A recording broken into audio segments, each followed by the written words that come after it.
What is up, gang? It's Rodelio, your guapitong marino. And today is Sunday.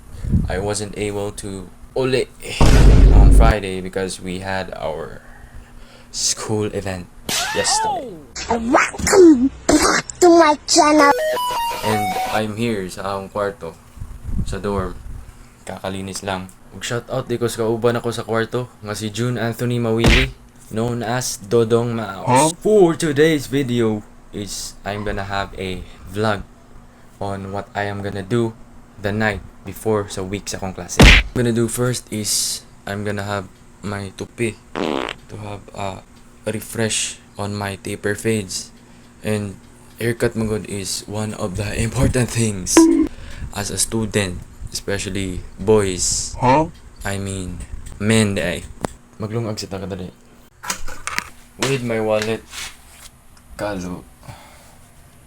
Let's go.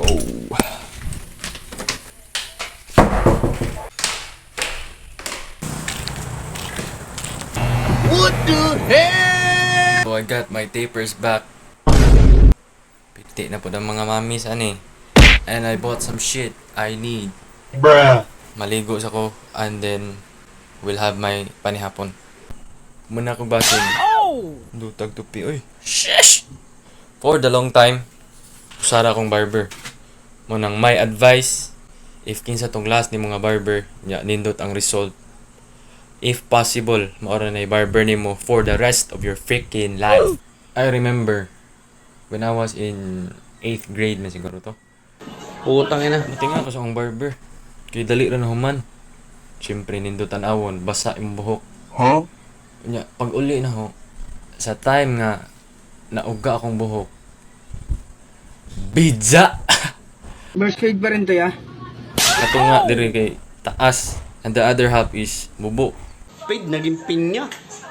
Nya pagkakita sa akong mama gisapot bay, wala akong papagkatawa-katawa sa kilid. Mo tuning balik ko with my parents. Nya giaway ni mama ang barber. What the hell? Daghan na pagtao. Nya si papa naghilom ra sa kilid.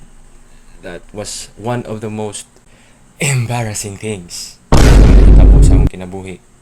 Never again. Dinner time.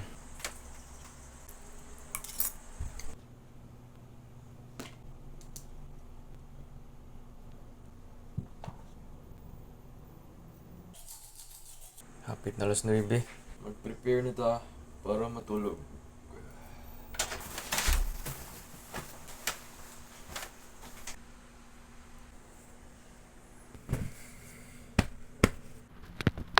Night night.